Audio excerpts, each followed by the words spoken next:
Good evening, everybody, and welcome to another episode of the Fantasy Wildcard Podcast. I'm Phil. I'm joined as ever by my brilliant, talented co-host Jack, and we're here to talk, Jack's baby tonight. We're here to talk C2C. So I'm kind of in the chair, I feel, to ask the questions and learn an awful lot. Jack is going to be our guide to guide us through those murky waters of C2C. And we are all going to come out richer and more knowledgeable for the experience. But I suppose we ought to let Jack on to introduce himself. All right, how are you getting on, my friend? Yeah, I'm very well, thank you, Phil. I'm buzzing on your behalf. I see that somebody has made their way into the Scott Fish Bowl over the last week. Is that correct? It is, yeah. So I'm going to try my best to take down two competitions now. So the Scott Fish Bowl and, of course, the Tadpole Bowl, which we're going to talk about a little bit later. I was absolutely buzzing. First time in, and just a massive thank you to everybody, I suppose, whenever Ryan McDowell, Scott Fish and co, they send the tweets out saying, do you know anybody who's not in, never played before, who'd be a good, like the people who've shouted me out and kind of brought my name to the fore. I don't know whether it worked, but I really, really appreciate it all the same. So yeah, thank you ever so much. And I can't wait to get rolling. Obviously the theme this year is sports. So I had a look, I was scrolling all the possible divisions you could enter.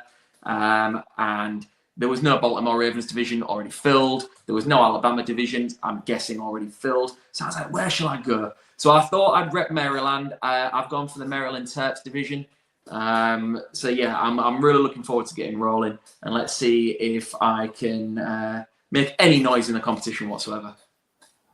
Yeah, well, watch this space. We'll see and track how well Phil's getting on over the course of the season, if he's doing well. And if he's doing terribly, you won't hear us mention it ever again. Absolutely. I've got big shoes to fill, haven't we? After Team Fantasy Wildcard absolutely tore it up last year with Lewis's incredible third place finish. Big shoes to try and even come remotely close to that, but we'll give it a go. You'll give it a go. Absolutely. But tonight, we are going to talk about a slightly different type of league. So we are currently in a startup. It is startup season, and we have launched our Wildcard Devy Campus to Canton League. We are 15 rounds into the NFL draft, and maybe in a couple of weeks' time, we'll let you have a sneak peek of our two NFL rosters. But we are hurtling towards, actually, I need to get that draft sorted, the college side of this Campus to Canton draft. And tonight we're going to have a little look at different strategies, or maybe just things to keep in mind, things to be aware of heading into a college side of a Campus to Canton draft.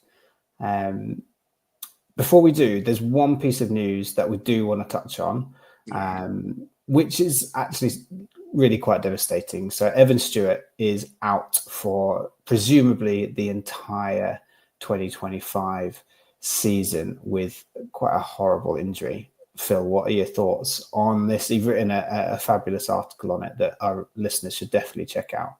Yeah, thanks, man.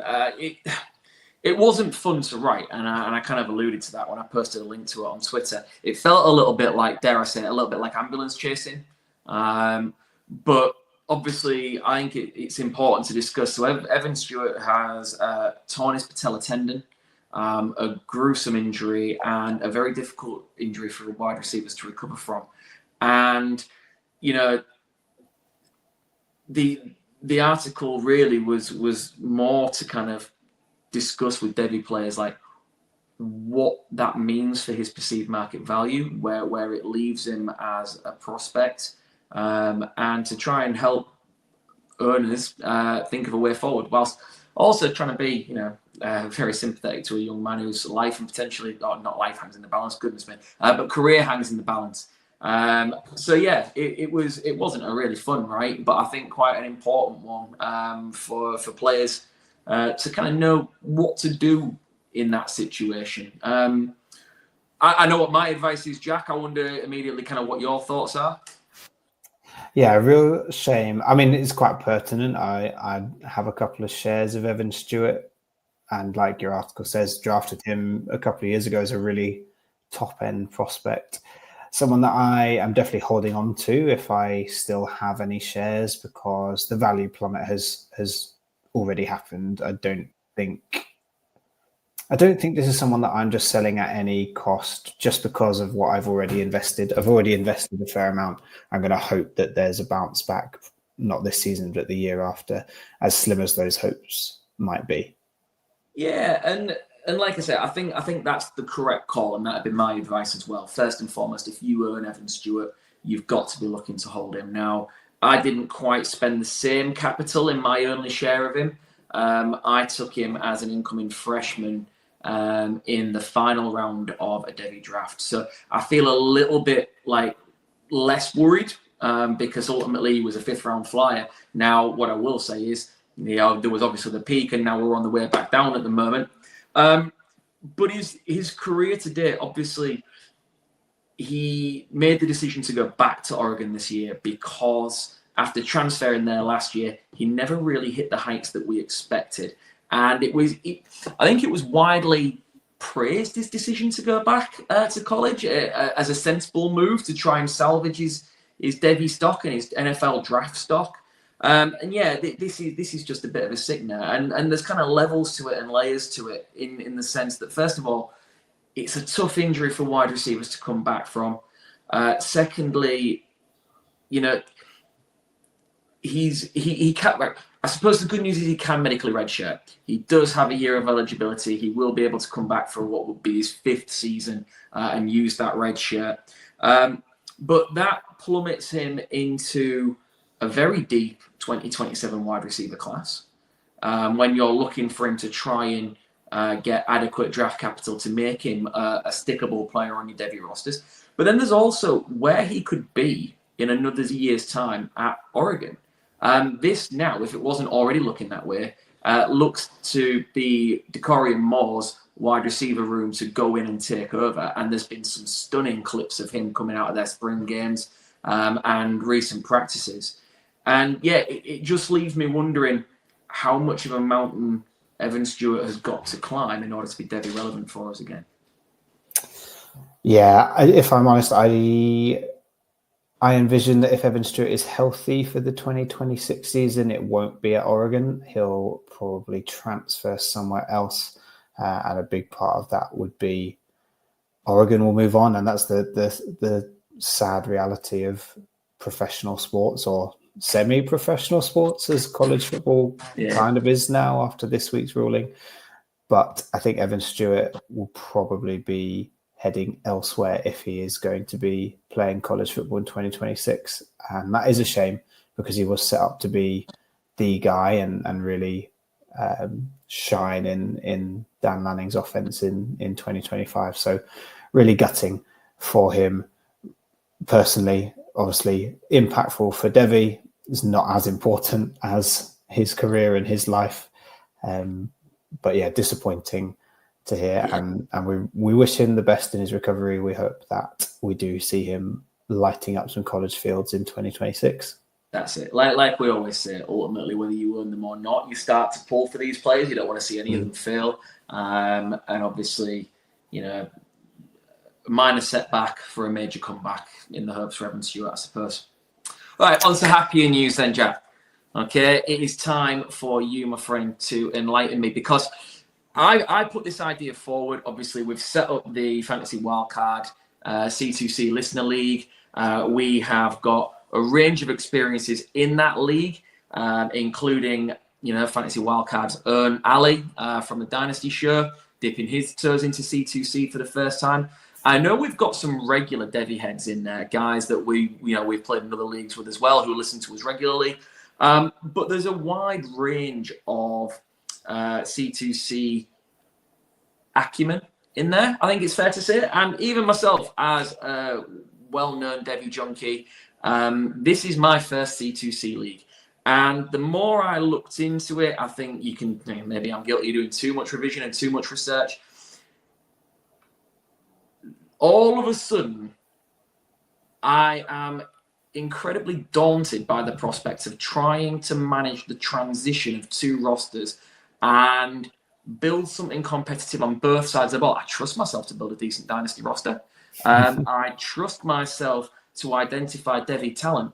But what does that look like in terms of being a consistent performer competing for the campus championship as well? And it just left me really in a position where I wanted to ask the expert plenty of questions. So yeah, like, I mean, first and foremost, is there any kind of major overview that you know that you want to give us?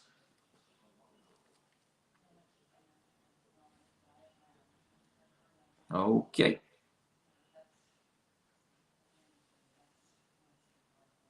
It looks like we might have lost Jack.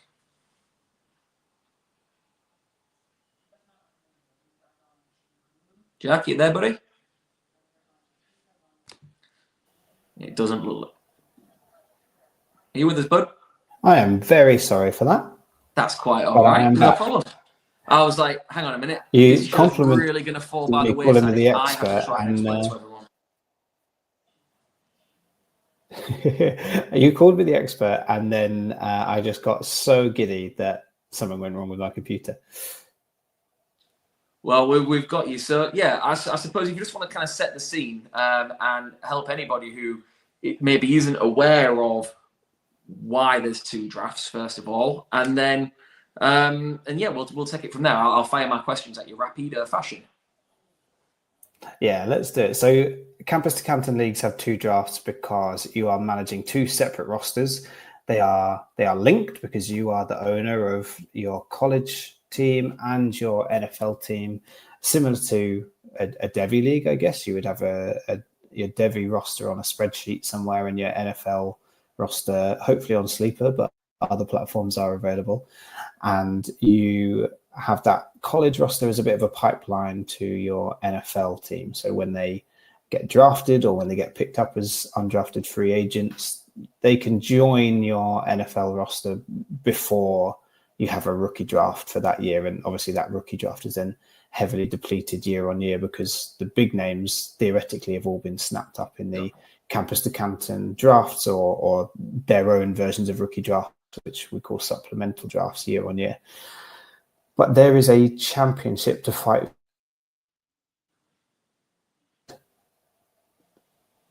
I'll just say that again in case I cut out. There is a championship to fight for on the college side, which differs campus to Canton leagues from your standard Devy leagues, where your players are scoring you points week on week in the same way that your NFL rosters are. Now, that means there are two championships up for grabs. And if you can win both in the same season, you are heralded as the ultimate king of your campus to Canton league, because that is a tough ask.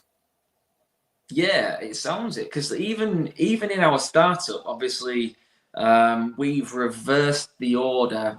So the NFL draft will be in the opposite order to the campus draft, the CFF draft.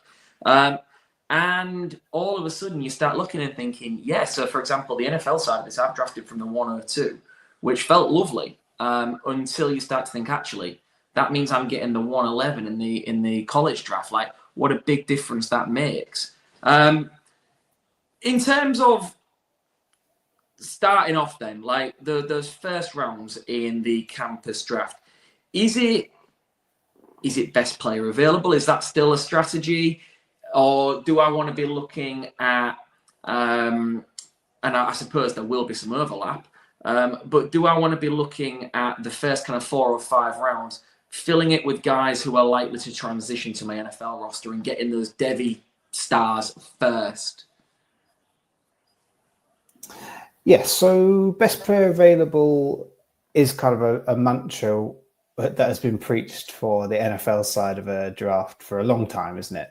Like, don't draft for need, draft for value. And so if you've got 2 quarterbacks and the best player on the board is a quarterback, still take them, because or trade out of that pick knowing that person's going to come up for a quarterback, because that's where you get your best value. Now, that does still kind of apply in a campus to Canton college side, but the real tricky thing to decipher is what makes someone the best player available, because you are weighing up, like you say, Devy potential. How long is this guy going to be fantasy relevant for me? Is it someone that is going to be relevant on my college roster, but mainly on my NFL team because they are a Devy superstar that's probably at a school where they're going to score less college points and maybe not even see the field in their first year or two, but long term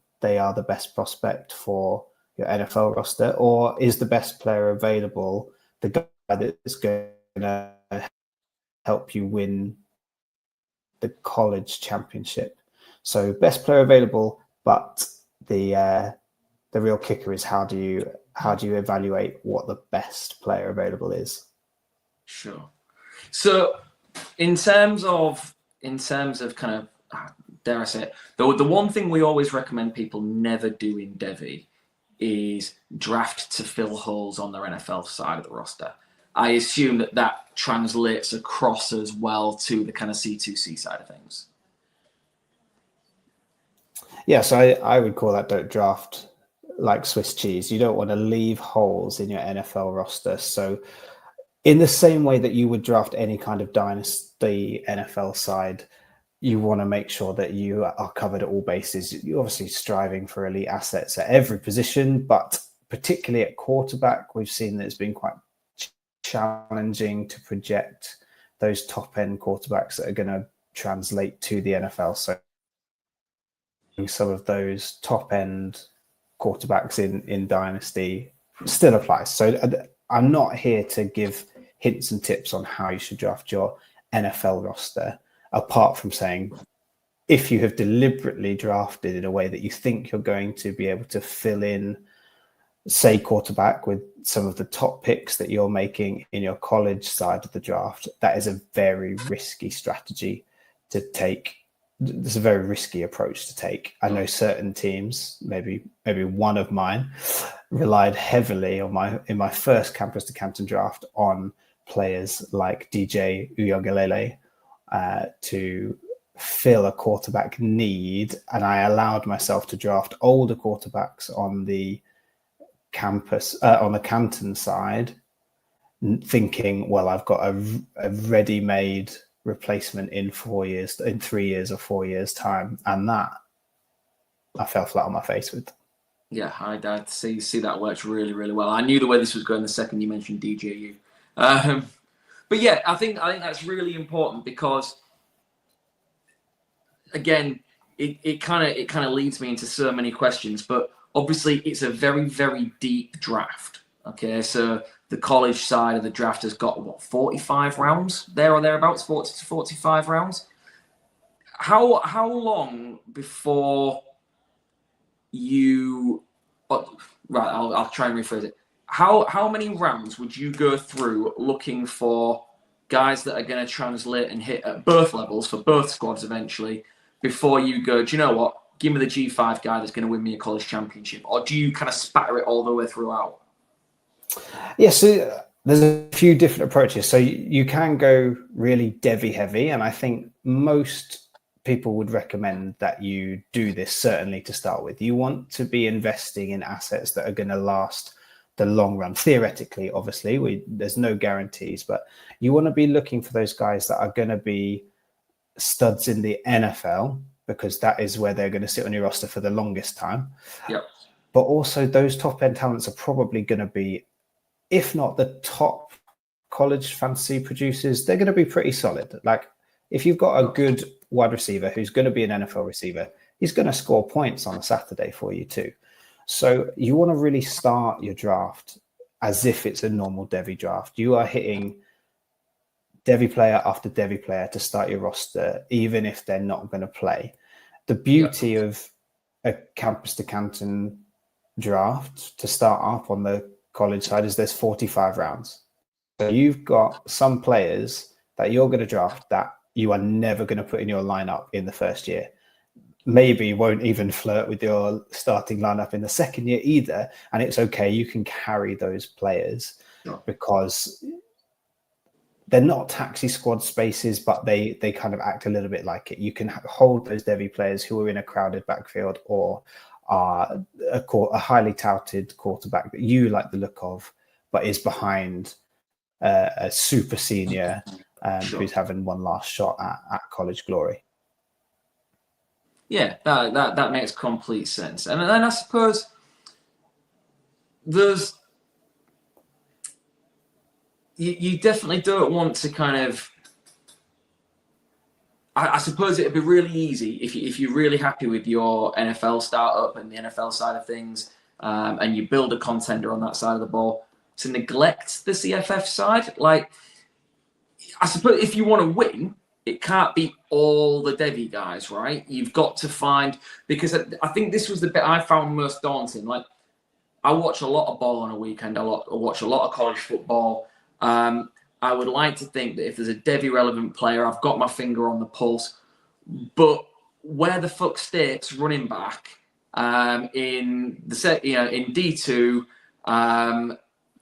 he is someone you've never heard of. He's never going to get anywhere near the NFL. Yet he's just rattled off 1,500 rushing yards with another 700 yards in the passing game. Like, where do you find those guys, and how do you know which schemes lend themselves to finding those guys? Because that's something we've talked about a lot in Devy, avoiding those guys that are overly scheme relevant. Well, actually, this time around, you're going to need them to a certain extent if you want to go and win that seat. If you want to go win that campus championship, which at the end of the day is a championship, and you should want to go out and win.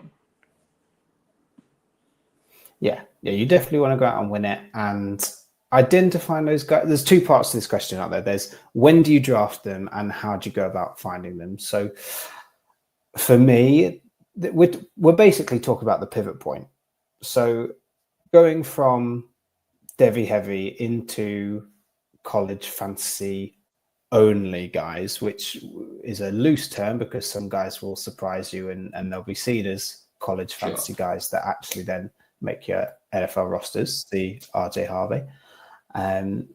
But you're looking at that pivot point and where are you comfortable moving away from looking at Devy assets and going for those high-end college producers. Now, if I'm honest, if you're going to be successful both sides of a campus to Canton League, you have to be comfortable in the startup draft in missing out on a couple of those elite fantasy producers college side, because they will be drafted earlier than I am comfortable.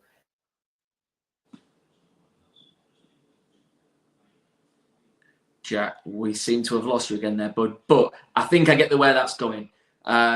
Those high-profile college-producing guys are going to go early because people are going to maybe prioritize. If someone's not, say, very happy with their NFL side of the ball, they're going to prioritize the college side, in which case those kind of high-performing college fantasy football assets are going to go maybe in the kind of slots of that second or third tier of Devy player earlier than you'd feel comfortable. So it's about making sure you call missing out on those if you're going to stick to your guns, but then finding the right pivot point for you that might be just that kind of next tier down, sir. Yeah, that's right. That's right. So where are you happy? And for me, that is where am I comfortable and where am I slightly uneasy about a day two projection on a player. So, for a quarterback, actually, it's day one. If I'm not confident that there's a path to day one draft capital, then I'm happy to start pivoting to elite college fantasy assets. And for wide receivers and running backs, it's day two. If I don't think they're guaranteed, well, there's no guarantees. If I don't see the path to projection to a round two for a wide receiver or running back, then that's when I'm ready to kind of pivot away to college producers. Because like you say, I want to win on both sides of the ball. Now the startup is a little bit different because it's 45 rounds rather than your supplemental 15 rounds year on year. And in that startup, everybody's got different ideas of when they're going to pivot. So for me, that tends to be like I will happily pivot around round 8, but I'm unlikely to dip my toe into the CFF pond, like the CFF only pond, until round 6. Sure. And even then it would be, I'll dip in and grab one, and then I'll head back to my Devy tiers in round 7 and 8. And that is kind of the beauty of this kind of draft. You can set yourself up with 6 or 5 or 6 really solid Devy assets and feel confident enough that you can kind of dip out of that run, take a CFF asset if they're there, and then go back to your Devy assets. But I'm not looking to draft CFF only guys before round 8, but from round 10, I'm quite happy to start going heavy on them. Yeah, no, it makes complete sense. And then in terms of, I suppose this is a real kind of, probably seems like a stupid novice question, but in terms of scoring in both leagues is the same, by and large. Are there any key differences, though, in the type of players you want to target? So, for example, I suppose the point I'm trying to make is quarterback-wise, we're all clamoring for rushing quarterbacks at the moment. But can an elite G5 pocket passer at that level perform as well as a guy who's, say, having to scramble for yards in the SEC or Big 12? Yeah, so scoring settings tend to be the same or similar. Certainly in the league that we are drafting, it's 2 quarterbacks rather than superflex. So you have to start 2 quarterbacks, and there's no superflex spot. But quite a few campus sides have 3 starting quarterback spots because there's obviously so many more schools. So it makes it a little bit more competitive at the quarterback spot. Yes, you can have a G5 quarterback completely outperform some of your more Devy relevant Power 5, Power 4 quarterbacks. So you can, in the league that we are drafting, it's a 6-point passing touchdown, which is the same as for a rushing touchdown, which I like because I think quarterback is such an important position in football, and throwing the ball for a touchdown is as good as running the ball in my opinion. It scores you the same amount of points in the game. So why shouldn't it score you the same amount of points in fantasy? So you can excel as a pocket passer. So Garrett Nussmeier would be a really good example of someone who is not really a rushing quarterback. It's not going to give you loads of yards on the ground, not going to scramble a lot, but is going to be in some high-scoring shootout games, and therefore is going to score you quite a lot of points. There's the risk comes with that of interceptions and negative points there, but pocket passers can excel. Now you go down to the group of 5, like you mentioned, and there will be some of the highest-scoring quarterbacks will be in the group of 5 because of the strength of schedule, or maybe the mismatch in their style of play against the opposition they're up against. But also because for some of these teams, the quarterback is head and shoulders above the rest of the team in terms of star quality.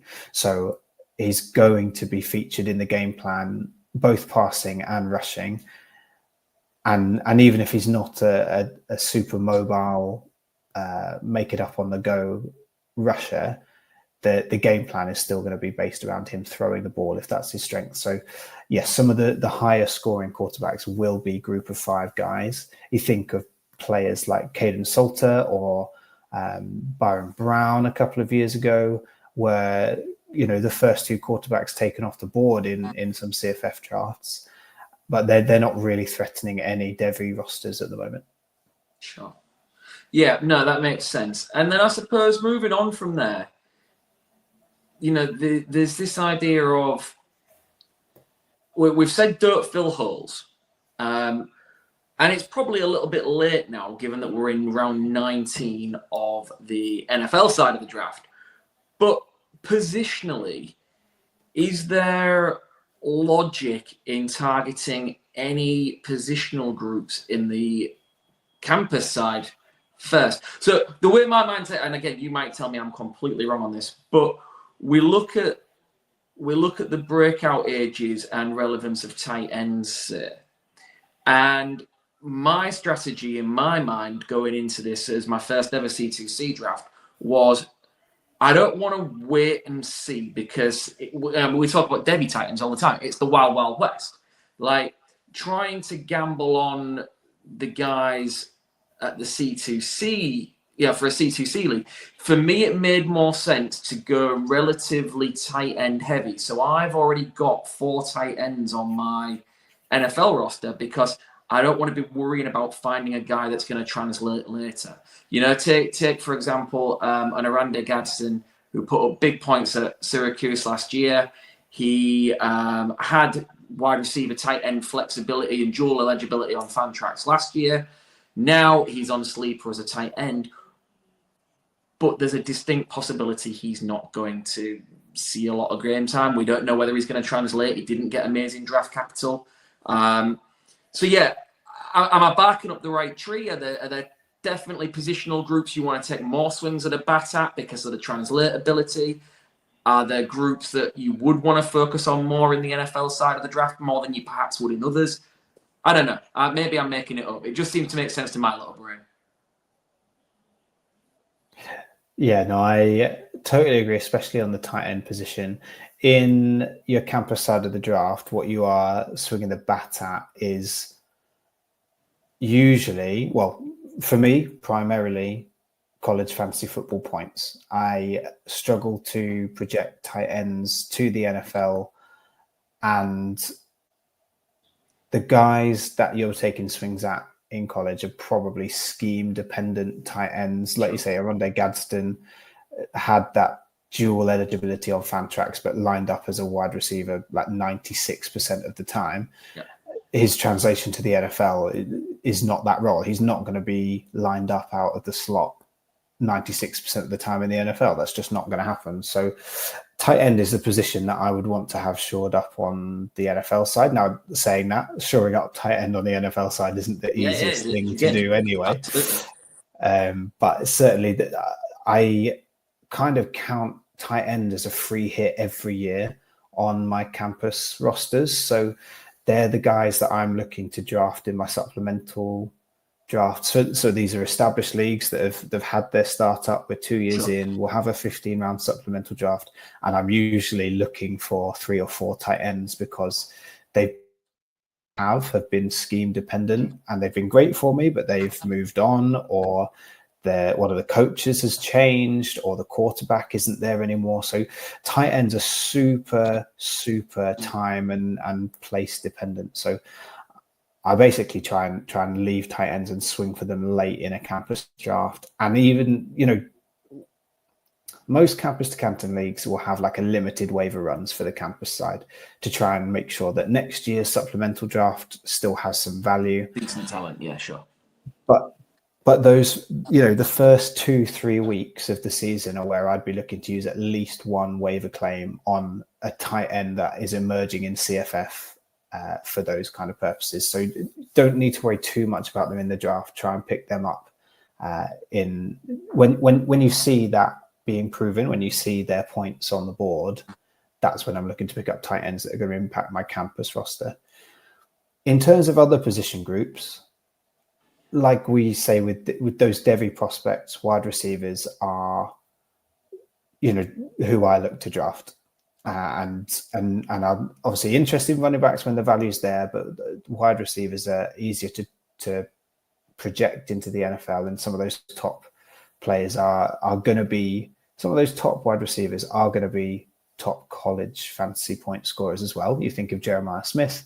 He is a top fantasy producer right now for your campus side, as well as being probably the number 1 pick in this draft, as gutted as I am to have the 102 in this one.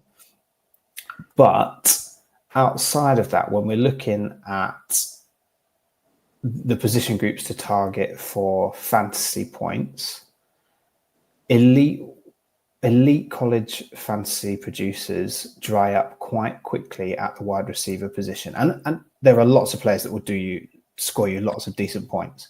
But thinking of those top guys, in the NFL side, you can think of maybe 15, 16 guys that are kind of in those top two tiers of wide receivers.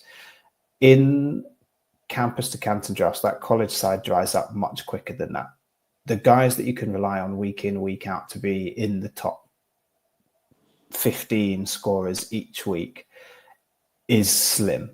It changes based on strength of schedule and the variability of the opposition they're playing, when they have a bye week, that kind of thing. So I always recommend getting a wide receiver early. If you can get one of the top wide receivers, one of the top 6 wide receivers who will probably be gone by the middle of the second round. If you're in a position to take one of those, then I always recommend that because they do dry up quite quickly.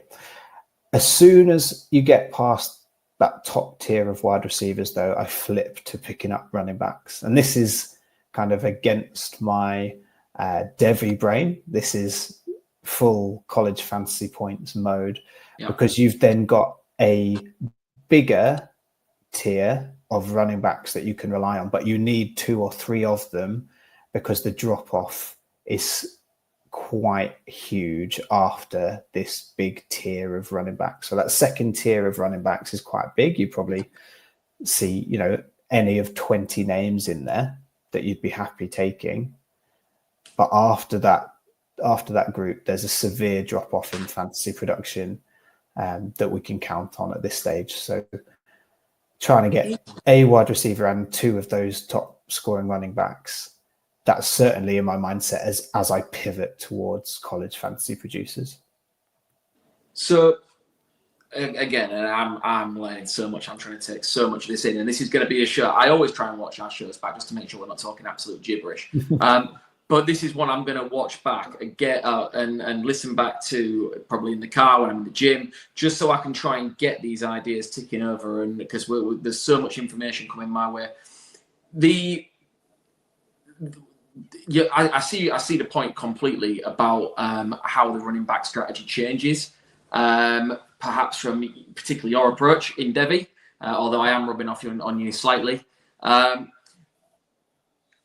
Is there a point where you would?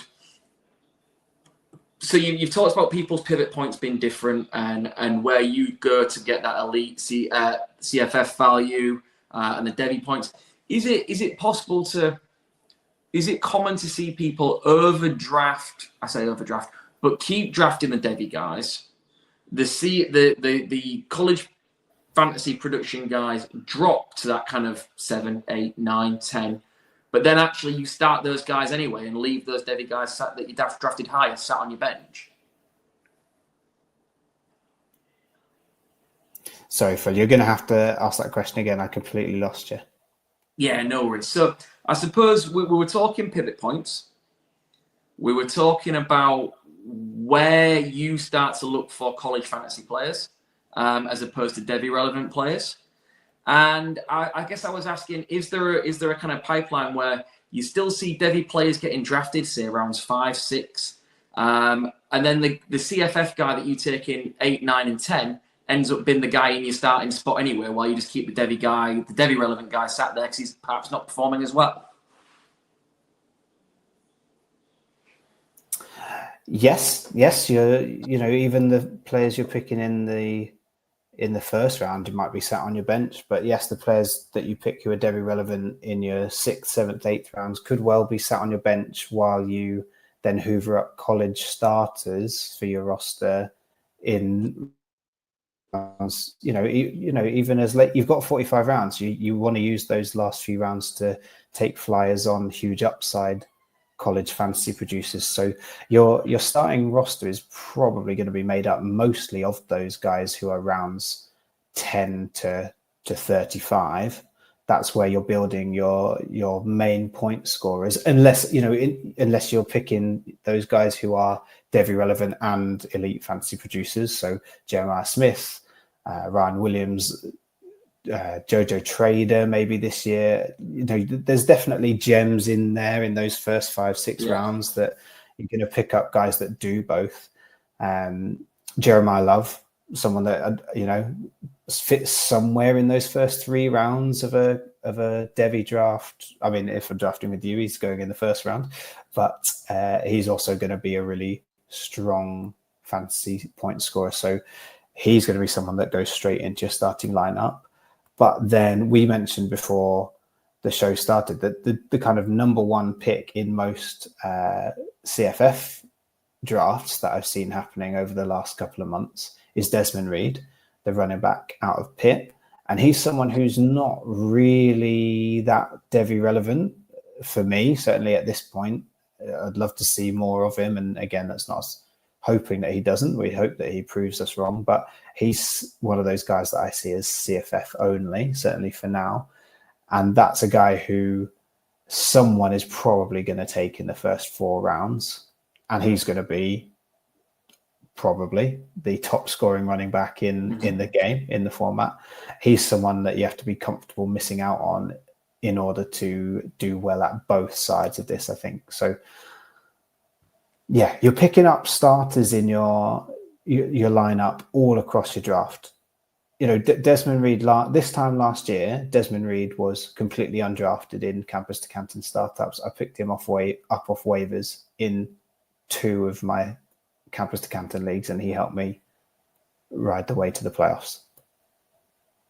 Perfect. You can pick gems up all the time that are college fantasy relevant, but your startup is actually your bread and butter is those players that are going to last to NFL timeline, because the chances of someone going completely undrafted but being super Devy relevant is much slimmer than a CFF star falling to waivers.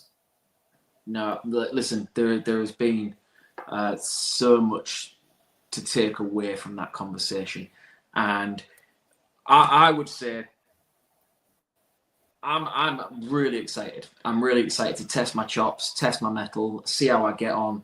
I'm looking forward to it. And I would strongly encourage anybody else who's listening to this going, well, I came to listen to you talk about Devy, what you're talking about C2C for, to give it a go, because I don't think I think I'd like to think I think about most drafts I do, but I don't think I've ever thought about it to the extent that I'm thinking about this one.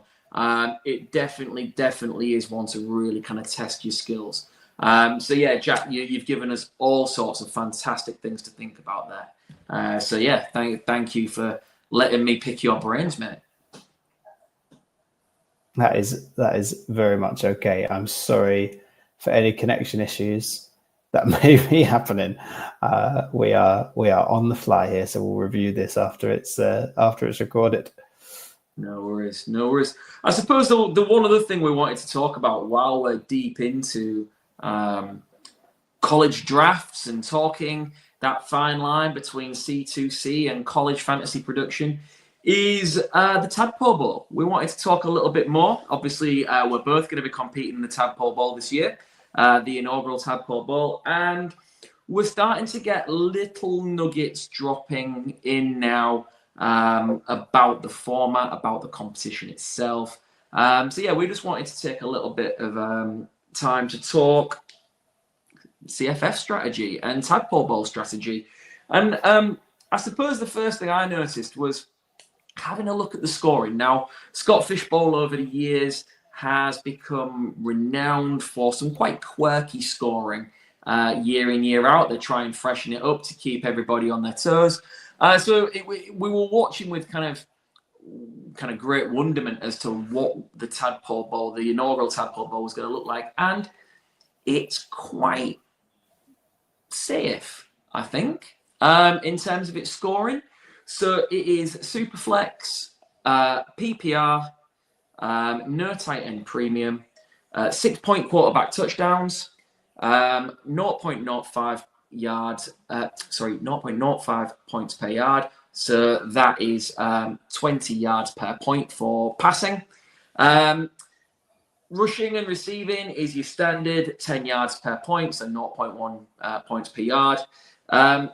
I suppose where it gets a little bit sneaky, the one bit that's snuck in there is the return yards. Okay, so there is 0.05 yards per return yard, and 6 points per return touchdowns. Now, what that kind of means, particularly in the wealth of the size of the pool of CFF players, is you can get flex-worthy production and output from guys who might not be the most high-profile. They might not take a huge percentage of offensive snaps if they're contributing in the return game. And that was the one kind of little nail where I thought, you know what?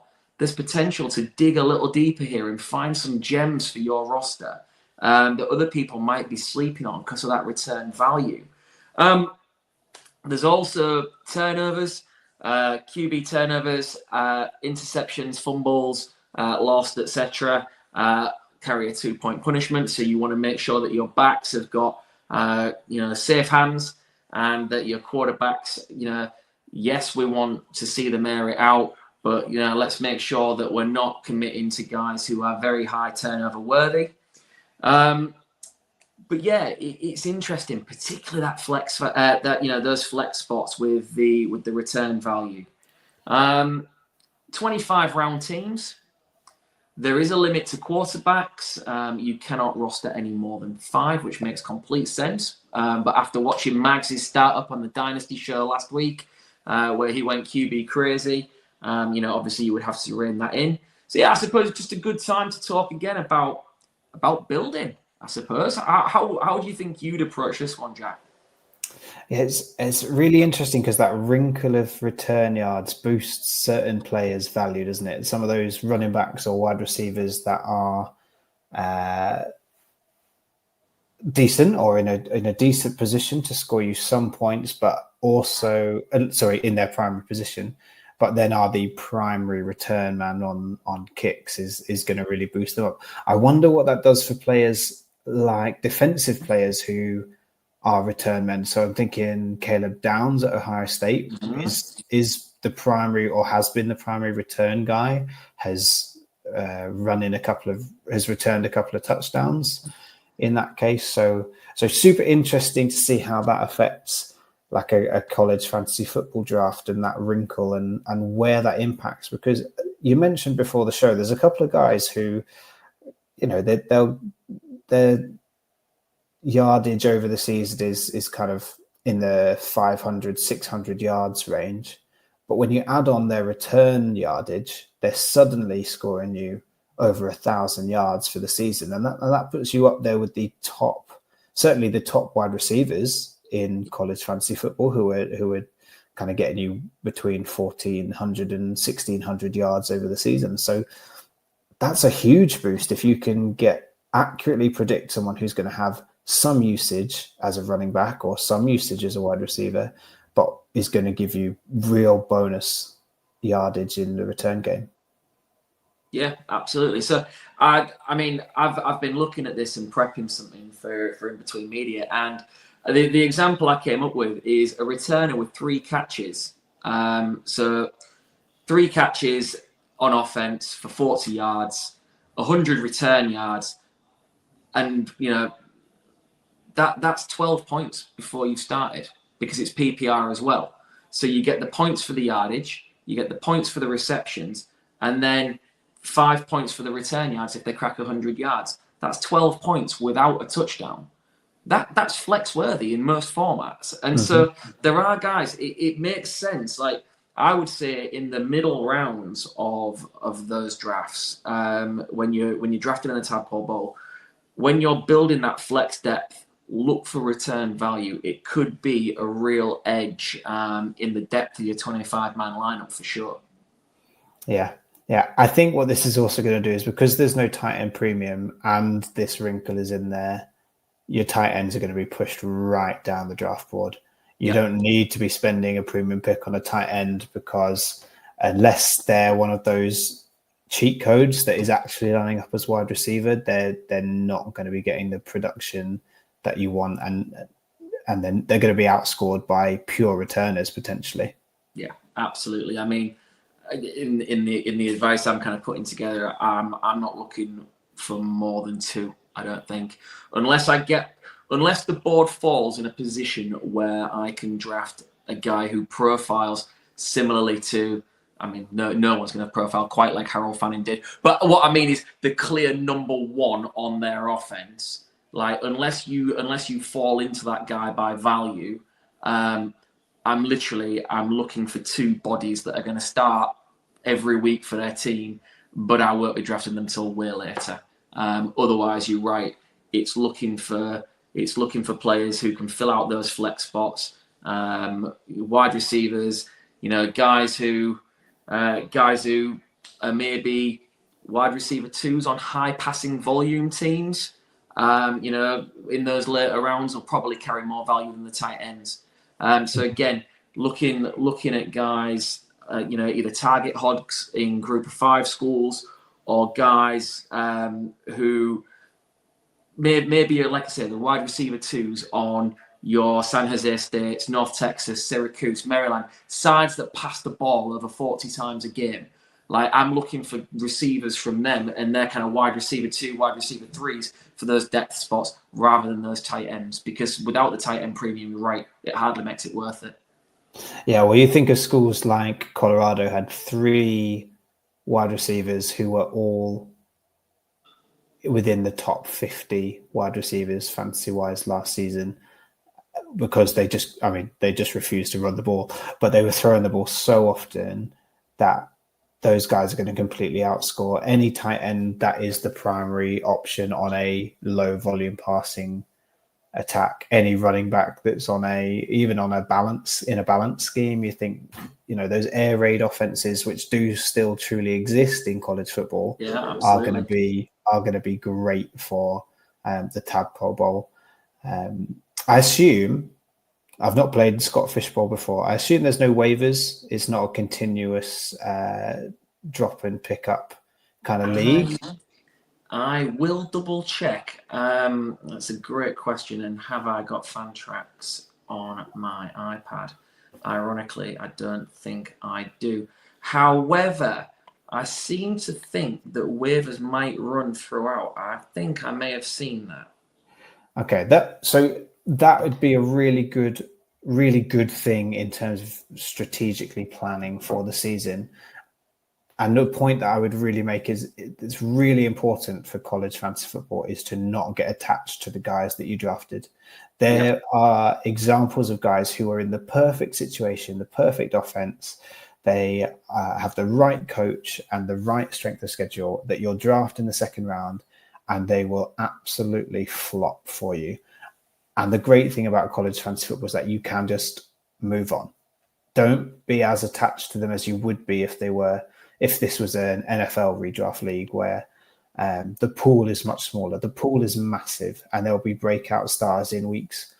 Even in week 0, we'll see somebody break out even before you start scoring any fantasy points.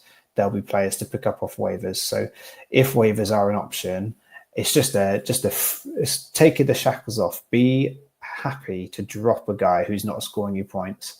If he scores somebody else points later in the season, that's fine, because you're only dropping him for someone who's scoring you points in the immediacy. Yeah, no, you're dead right. And I'm just going to need you to filibuster for a moment longer. I am into Fantrax. I'm just trying to remember where they keep the league settings. Yeah, that's absolutely fine. What was I going to touch on? There were a couple of things from the Campus to Canton chat that maybe I didn't touch on. So while you're looking up the scoring settings, we were talking about how important it is, or how easy it is to find the players that are going to be your college fantasy football stars. And this obviously relates to the Tadpole Bowl too, but it is a redraft. So in one season leagues, you kind of know the situation. You know who the coaches are. You know which schools are going to throw the ball a lot. You know which schools are going to run the ball a lot. And that's why we know that Pitt are going to run the ball a lot. And even when they throw it, they're going to throw it to their running back. So Desmond Reed is going to be a huge fantasy football producer.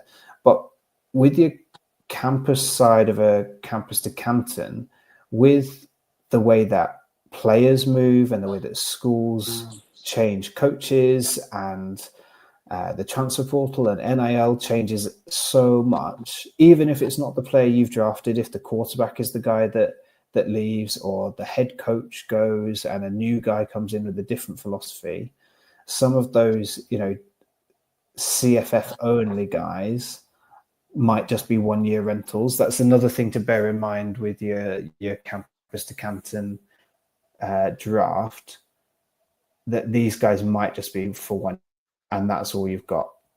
And again, we just have to be okay with that. So you treat your later rounds of your campus to Canton draft like a college fantasy football redraft league. So I don't really care whether they've got 1 year of eligibility left or 4 years of eligibility left in those later rounds. I'm picking the guys that are going to be able to do me a job this year, and whatever happens in the future happens. Excellent. I can answer that question from a moment or two ago. There is weekly claims. There is no limit to how many you can make a season. It will run on a waiver wire process, and you will be given a fab fund, just like you would on Sleeper, of $100 per season, and you don't minimum bid of $0. But obviously, $1 intervals from there, manage your budget for the season. So a similar format to what a lot of us are used to. Which again, I picking your brains a little bit, Jack. That to me says, I appreciate not every team plays in week 0 and scoring doesn't start until week 1. But is there any value to looking at guys who hit the ground running in week 0 and perhaps outperform and outproduce where you thought they might be, and then put some bids in early? Yeah, there definitely is. You're obviously taking a guy that is going to have an extra bye week. So just bear that in mind and think about where that is in the season.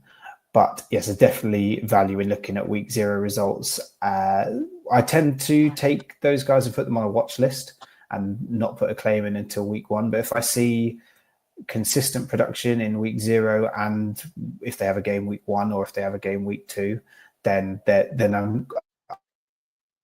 I would suggest being quick to pull the trigger, because you'll have players on your roster that you can drop for them. You think about the last guy that you drafted, you weren't that attached to him in the first place. So take the guy that you've seen score points in week 0 and week 1 before you rely too heavily on the guy that you drafted in the 25th round.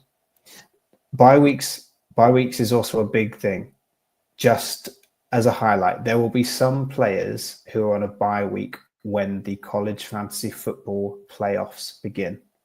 And that is a real shame, but that is the way that college fantasy football shapes out. It's a shorter season. It's kind of like a necessary evil. We want the players to be rested so that we can actually watch them play and perform, and coaches can scheme up in there for the whole season. But there will be players that will miss certainly the first round of your college fantasy football playoffs. There will be several teams on bye. So when you're looking at those first round rentals, those 1 year rentals, those guys you're only using because of their fantasy production this year, just keep that in mind, that you haven't put all your eggs in the basket of teams that won't be able to help you out in the first week of the playoffs. Yeah. No. Or secure yourself a bye, or make sure you've got a bye. Yeah, well, that's it. That's it. Don't gamble. Like, make sure you've got that first round bye locked in. Look, there's been tons of great advice tonight. Here's my advice to you, right? The Tadpole Bowl isn't operating like the Scott Fish Bowl. You don't have to apply and wait to be accepted. Okay, they are taking anybody who wants to give this a go. I would encourage you to donate to Fantasy Cares, to register for the Tadpole Bowl. Come and play along with me and Jack. We do massively harbour a vision of one day, hopefully, having enough college fantasy football heads to host a live draft in the UK. How awesome would that be? So yeah, start by going and signing up. If you've listened to this tonight going, well, I came for some Devy stuff and all you've done is rattle on about things I don't play, take the plunge, give it a go. You will not regret it at all. Jack, thank you so much for your time. I look forward to you sniping me routinely throughout the campus draft and the remainder of our Canton draft in the C2C League. Anything you want to say to everyone before we call it quits for the evening? No, make sure you are following us on Twitter or X, however old you are, probably depends on which one you call it, at Wildcard Devy, and the Fantasy Wildcard crew on X and on YouTube. There's loads of great stuff coming out. We had our first guest, we had Mags on in our last episode, so if you've not taken a look at that episode, please do.